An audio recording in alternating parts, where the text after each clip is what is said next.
All right, Judges 21, last chapter. So basically, we've seen throughout the book, this is what life looks like when God is kicked out of society. We don't want God as our king, and God obliges. You don't want me? Okay. We've seen 12 judges. It seems like the 12 judges were a million years ago. But we've seen the 12 judges. We see they had flaws. They had flaws. They had good qualities, but God still used them, and God would raise them up when Israel would cry out in despair, and God would cause these judges to judge. Literally means rescue or savior, and so God would raise up the judges. But now the last 5 chapters, God doesn't raise up any more judges. We've seen it's complete chaos. It's sick what has happened. It's as if God has just removed his hand off of his people. They've become totally depraved. They're doing whatever is right in their own eyes. It was complete chaos. If you remember last week, it was vindication. The Levite man, he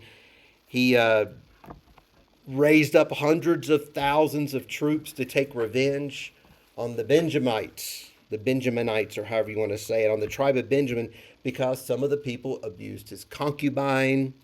And so he basically unleashed all of Israel on the whole entire tribe on account just because of the mob of people.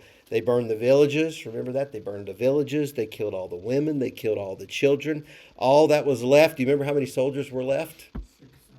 600. 600 soldiers were left. Who was among the 600 soldiers? Saul. Yeah. It's not in the Bible, but like I said, that's from rabbinical tradition, which it has to make sense because the very first king would come from the tribe of Benjamin. So Saul would have had to been in there. So what has happened here in chapter 21 is they have created this mess to where they have basically obliterated a tribe, their brothers. They've killed a tribe. All that's left are 600 men. So now what we see is they're having a little bit of remorse. Maybe we shouldn't have done this. So they're trying to fix the dilemma that they caused for themselves. Okay, so trying to figure out, they have enough knowledge to know that we need the tribe of Benjamin. Benjamin is one of the tribes. So they're trying to, how can we resurrect this tribe? So that's what's going on, okay? So it says, verse 1, the Israelites had vowed at Mizpah, we will never give our daughters in marriage to a man from the tribe of Benjamin. Okay, so basically in the heat of the battle with Benjamin, they're swearing an oath based on what Benjamin has done. We're never going to give our daughters to them.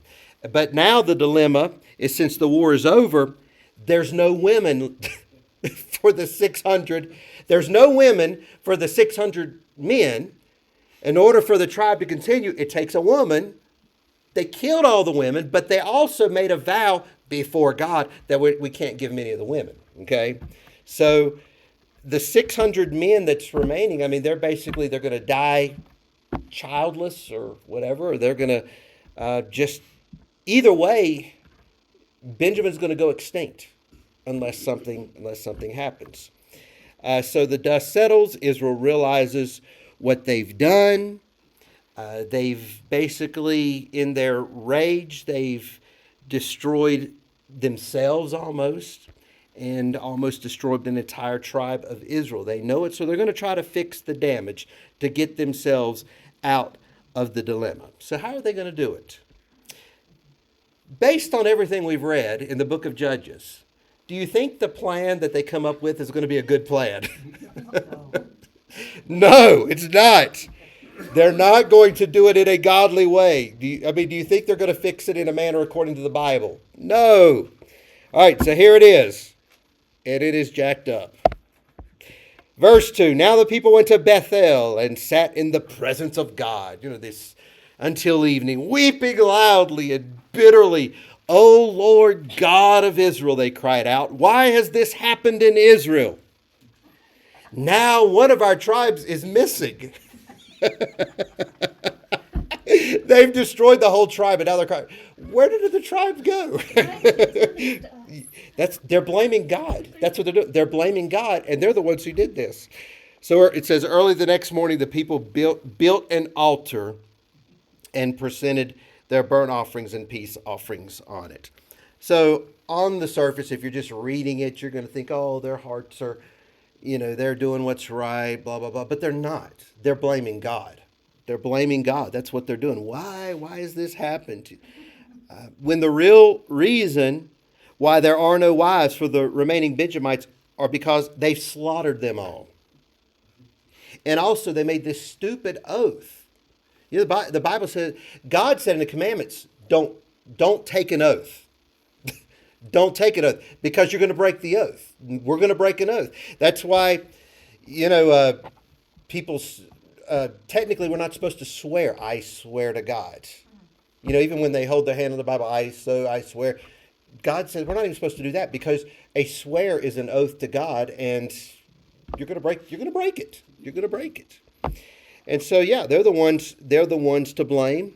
And I mean, they're just denying what's happening. But what's kind of interesting is God does, it's like he doesn't give an answer. They come up to him, they cry out to him, blah, blah, blah, but he gives no answer. It's almost like, I'm not listening to you, talk to the hand, just what, so God's not playing into it. And so, let's see, wrote down in my notes, blaming God never works. Healing can only happen when people take responsibility for their actions. Got to take responsibility. They're not taking responsibility. They don't. So what do? They come up with another ridiculous plan. So here it is, verse 5. Then they said, who among the tribes of Israel did not join us at Mizpah? Remember last week when they went out to destroy?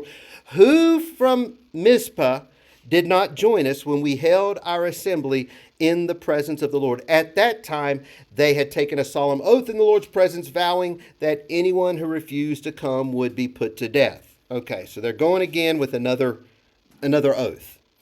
The Israelites felt sorry for their brother Benjamin and said, today one of the tribes of Israel has been cut off. They're the ones who cut it off. How can we find wives for the few who remain, since we have sworn by the Lord not to give them our daughters in marriage? So they asked, who among the tribes of Israel did not join us at Mizpah when we assembled in the presence of the Lord? And they discovered that no one from Jabesh Gilead had attended the assembly. For after they counted all the people, no one from Jabesh Gilead was present. So the assembly sent 12,000 of their best warriors to Jabesh Gilead with orders to kill everyone there, including women and children. Okay, it's a lot to follow. Let's just get through it, and then we'll try to piece it together. This is what you are to do. They said, completely destroy all the males and every woman who is not a virgin. Among the residents of Jabesh Gilead, they found 400 young virgins who had never slept with a man, and they brought them to the camp at Shiloh in the land of Canaan. I'm going to let y'all try to figure out what's going on here. What is your opinion of this? So are they doing the same thing that they already did to the ones that they did? Like, did it to? Already, yeah. Yes. Okay. What? Basically, Israel wipes out Benjamin. Verse 6 says they felt sorry because they wiped out Benjamin. Now they go out and wipe another village out of their own people in order to find wives for the remaining men of the tribe that they wiped out. So that's what's happening. So they've wiped out two tribes, minus the 600 men and the 400 women. And then they're going to try and make one tribe out of the two? Okay. Yeah, I've tried to figure this out too. Two wrongs make a Okay, right. Yes. last week, 400,000 people are standing there. So they said, let's find the group that is not, did anybody not join us in this? So they discovered Jabesh Gilead, they did not join in. So they didn't join in on us. So let's take it out on them. So what we're going to do is we're going to destroy them, the residents. It doesn't say what tribe they're from. The residents, we're going to kill everybody except we're going to say 400 virgins for the 600 men. So that's what's happening. Welcome to life without God. It's confusion. So basically, they're committing an injustice to compensate for the injustice they've already committed. So the Israelite assembly sent a peace delegation to the remaining people of Benjamin who were living at the rock of Rimmon. Then the men of Benjamin returned to their homes, and the 400 women of Jabesh Gilead who had been spared were given to them as wives. But how many men are there? Okay. Yeah, 200's left, yeah. But there were not enough women for all of them. So the people felt sorry for Benjamin because the Lord had made this gap among the tribes of Israel. So, I mean, in spite of all, their plan didn't work. They're 200 short. This is what happens when you don't take responsibility. This is what happens when God is kicked out, when we try to fix our own dilemma. He says, the Lord made this gap. God will intentionally make a gap. God will intentionally frustrate our plan when we try to do things on our own. We'll always come up short, right? That's the lesson I see here. We'll always come up short. All right, so then it gets even weirder. So the elders of the assembly asked, "How can we find wives for the few who remain, since the women of the tribe of Benjamin are dead? There must be heirs for the survivors, so that an entire tribe of Israel is not wiped out. But we cannot give them our own daughters in marriage because we have sworn a solemn oath before God that anyone who does this will fall under God's curse," which this is false. This is not, they could have easily done what they needed to do. They're just messed up. Then they thought of the annual festival of the Lord held in Shiloh, south of Lebanon, and north of Bethel, along the east side of the road that goes from Bethel to Shechem. They told the men of Benjamin who still needed wives, "Go and hide in the vineyards.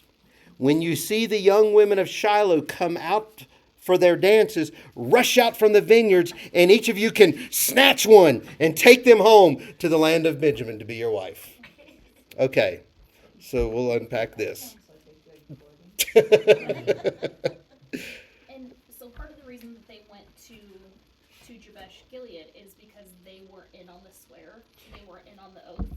They weren't in on the swear. They weren't in on the, whatever you want to call that last week, the genocide of all the hundreds of thousands. Yeah.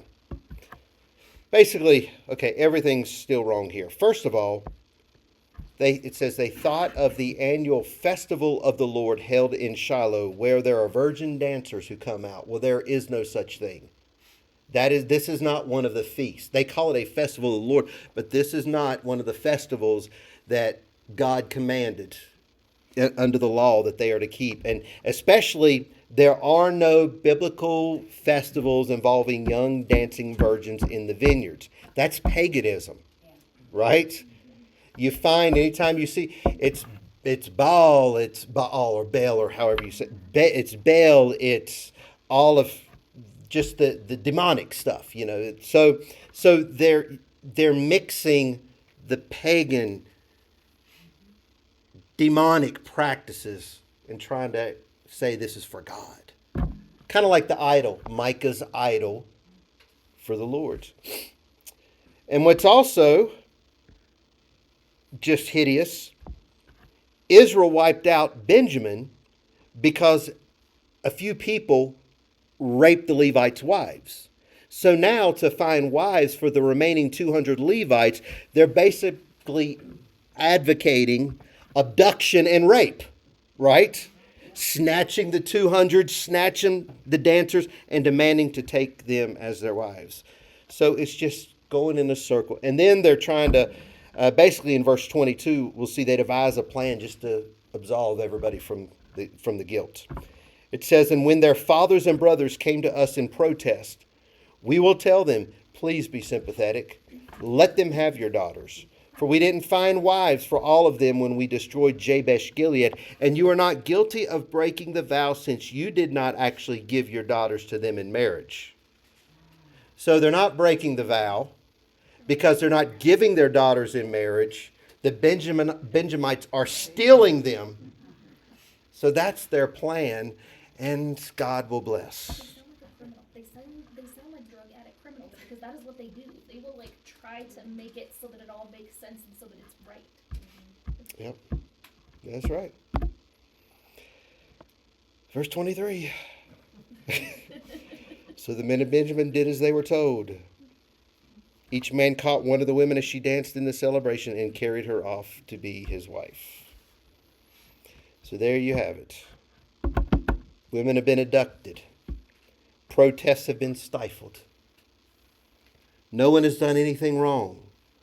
All has been done out of compassion for Benjamin in fulfilling the oaths taken before the Lord. And all is good, right? We're all good. We're all good. And it's all God's fault. And it's all God's fault. Yep. But the truth is, Israel forced others to do what they themselves had sworn not to do. And so Israel's created a world where right is wrong and wrong is right. Really, this is the culmination of Judges right here. They are spiritually bankrupt. They are totally depraved. It's a culmination of a society that has kicked God out. As I just mentioned, spiritually depraved, morally depraved, socially depraved, ethically depraved, no ethics, no truth. And that's the end of Judges. Thank you all. Good night. Thanks for coming. Now go take a shower, wash your clothes, and return to your homes in sackcloth and ashes. Let me get a sip of coffee here. Because there is hope. There is hope. We know the end of the story, right? We know the end of the story.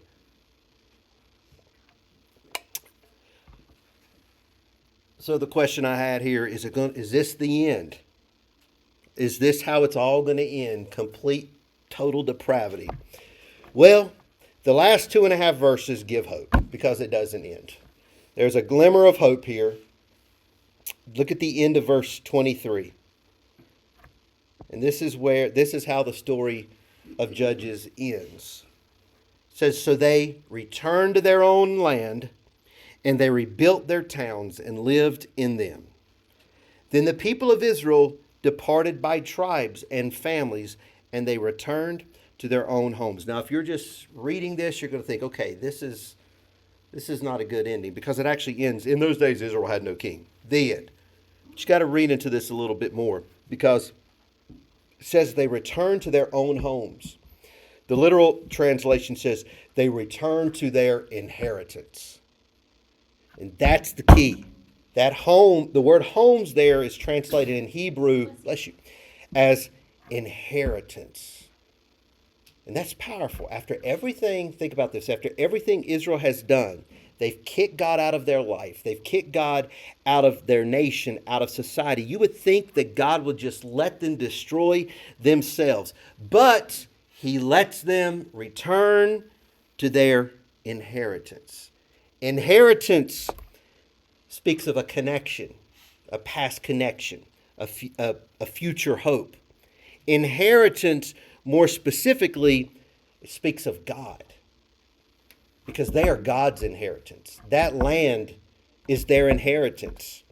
It speaks of God. It speaks of his promises. It speaks of his faithfulness to them. Remember all the way back to Genesis with Abraham, Genesis 12.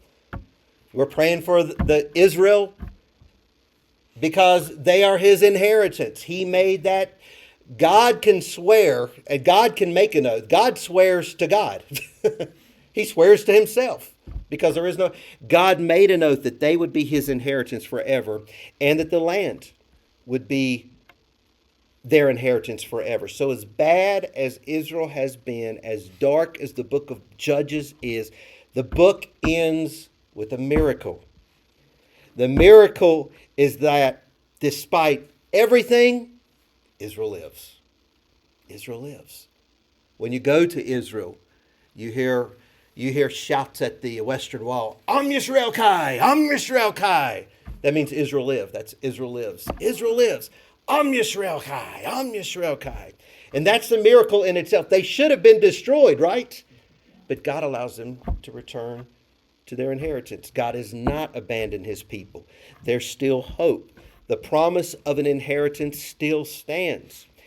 It ends with a miracle, but it also ends by magnifying the grace of God. That should be the big takeaway. I know we see all the badness, but wow, wonderful grace of Jesus, right? Amazing grace, how sweet the sound that saved a wretch like me. If God showered his grace upon them, wow, thank God for his grace. And then it ends, the last verse. In those days, Israel had no king. All the people did whatever seemed right in their own eyes. And we've seen that verse all through it. I mean, time after time, we've seen this is the theme verse. In those days, Israel had no king. All the people did whatever seemed right in their own eyes. Yeah, it's interesting that the author puts it, Samuel puts it, the last verse. This is like the bookend. This is, when you're writing a paper, you have your thesis, you have your introduction with your thesis statement, and you end with your thesis statement, right? You end, your conclusion is your purpose. Well, that's here. The last verse of the Bible, still, in those days, Israel had no king. All the people did whatever seemed right in their own eyes. This still speaks of God's grace, that in spite of everyone doing what they want to do, whatever seems right in their own eyes, God is still gracious and merciful to people who don't understand it, or not who don't deserve it and don't understand it. Here's how I'm going to close. So it also speaks of God's grace, but this verse, being the last verse in the book of Judges, also points to our need for a king. There was no king. There was no king. So it's almost like he's prophetically setting the stage for a king, the King of Kings. And of course, right after this, you'll read of kings. But those kings are not the kings that we need. We need a Messiah. We need Jesus. We need Jesus. 3 points. 3 points on the kind of king we need to rescue and reign over us. See, we don't just need any king. We need someone greater than the kings. We need a greater judge. None of those judges could completely deliver. We need a greater judge. We need a judge king. Three things that why we need a king. Number one, we need a king who chooses us. Israel and we are so depraved, we are incapable of choosing the right king. We are incapable of choosing what's right. We'll get to kings one of these days. We'll do a study. But even through the kings, look at we're incapable of choosing the right king. We need a king who chooses us. And that's how this speaks to me. I do not choose Jesus. Jesus chose me. Have you heard that statement? Try Jesus, choose Jesus. He tries us. He chooses us. He came looking for us. We didn't go looking for him. Yep. John 15, verse 16, Jesus said, "You did not choose me. I chose you." So that's the kind of king that we need. Aren't you glad you have a king that chose you, that picked you, that came looking after you when you were leaving the Jabesh Gilead, killing all the people and snatching the women out of the bushes? Aren't you glad a king came and chose you? Because we're all in that story. We're all in that story. Number two, we need a king who will be able to deliver all by himself. He does not need help in delivering. Actually, there's nothing that we can do to add to our deliverance. We're incapable of choosing the king. We're also incapable of delivering ourselves. The only thing we bring to the deliverance table is the need that we need to be delivered. That's the only thing we bring to it. We need to be delivered. Ephesians 2, verses 4 and 5. But God, who is rich in mercy, because of his great love with which he loved us, even when we were dead in trespasses, he made us alive together with Christ. By grace you have been saved. He delivered us all by himself. I heard a preacher say that salvation is not about good people trying to get better. It's about dead people coming to life. Because we were all dead in trespasses, right? We didn't just do sin. We were dead in sin. Our king delivered us. And then lastly, we need a king who can purge us from the evil in our hearts. That's ultimately, we need the evil purged from our hearts. The evil in Israel's society was caused by the evil in their hearts. They needed a heart change. And that's ultimately what we need. That's what society needs, right? A heart change. We don't need more laws. We don't need more regulations. Human government can never purge evil. It's like you can do this, take this gun away, take that. Evil is what kills people. So that's the same thing. We need the evil purged in our hearts. And that's what contributes to a healthy society. 2 Corinthians 5, verse 17. Therefore, if anyone is in Christ, he is a new creation. That evil's been purged. The old has passed away. Behold, the new has come. So there's only one king who can provide what we're looking for, and that's Jesus, the greatest king, the ultimate judge. And that concludes the book of Judges.